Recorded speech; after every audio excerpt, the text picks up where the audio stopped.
Hey everyone, I'm Eric Wen, and yes, this is an extra video. Why? Let me explain a little later. High five. So how did this all get started?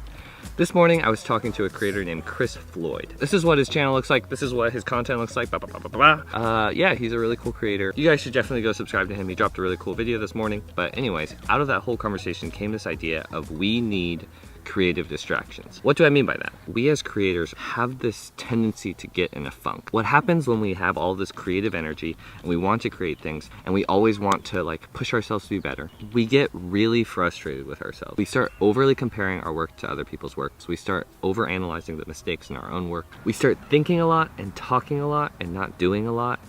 And then we start feeling worse about ourselves because we know we're thinking a lot and talking a lot and not doing a lot.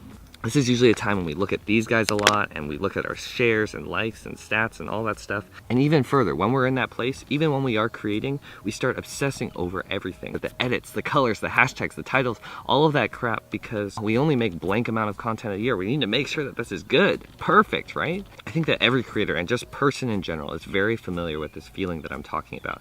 And for some, it can last just, it's hours in the day, but other people, it's years in their life. Periods of time when we're just stuck with this annoying voice in our head that tells us constantly that we're not doing what we should be doing and we're not good enough. And that's where creative distractions came into my conversation with Chris. I hear that voice constantly. But the only time in my life, in my month, in my week, in my day, that voice has magically disappeared is when I'm creating a lot, when I'm creating a ton of content. You see, I used to make 4 to 6 videos a year. And when you make 4 to 6 videos a year, it's really easy to obsess on those 4 to 6 videos. And there's huge periods in time when you can get in a funk and start listening to that voice. But now I do 2 to 4-ish creative projects a week. So I don't really have as much time in my schedule or my head to be in a funk. But 2, more importantly, that voice is totally delegitimized, because anytime I hear a voice that's telling me that you're not making enough stuff, you're not getting better, I can just point to like 24 to 48 hours ago when I made something and say, look, I made something and that was a little step in the direction I'm worrying about. So it doesn't need to be brilliant, it doesn't need to be whatever, it just needs to be a little step in the right direction.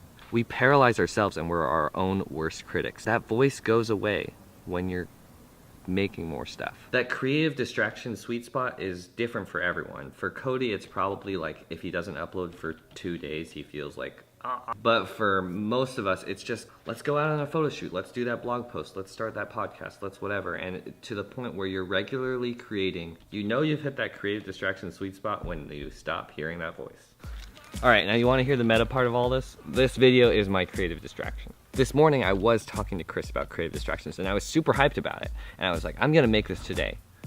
But then I got tired. And then I started working on my client work that I had to get done first. I was working in bed a lot. I started looking at my analytics a lot. I started looking up equipment that I thought would make my work better. And I just started getting in a funk. And more notably, my excitement to do the creative distractions video went from way up high to almost non-existent, which made that cycle and that funk and that voice even worse. And that's why there's an extra video this week. This is my creative distraction. I decided to just go outside, grab my camera, and do this video no matter what, because I knew that would get me out of the funk. And I feel so much better now. So if you're seeing this on June 3rd or June 4th, yay me, I did it. But much more importantly, this works. So if you're in a funk or you're hearing that voice, I really encourage you to turn up the heat creatively. It can be little stuff, it can be imperfect stuff, it can be simple stuff, just so that you're creatively distracted from that voice, from that angst, because that voice is the worst. And 2, I really want to see your stuff. I don't want to hear about your stuff, I want to see your stuff. And I know you can make awesome stuff and I want to see you. Creative distractions, so relevant to me in the last 12 months in terms of my productivity and just mental health and interaction with social media and all that stuff. Thank you guys so much for watching. We're really getting close to that 200 subscriber mark by the end of the quarter, which is June 17th. If you like this content, subscribe. It's a lot similar to this. It's a lot of me. It's a lot of exchanging ideas. It's a lot geared especially towards young adults and creatives. So if you're into that, hit that subscribe button. Thank you so much. I'll see you this week for another upload. Peace. I think you just go out and shoot. Just go out and do it. Dude, the more you do, the more good photos do come out, and then the more pleased you'll be at yourself.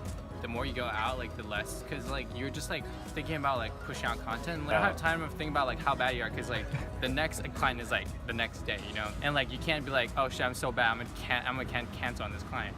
Yeah. Right? You just gotta do it.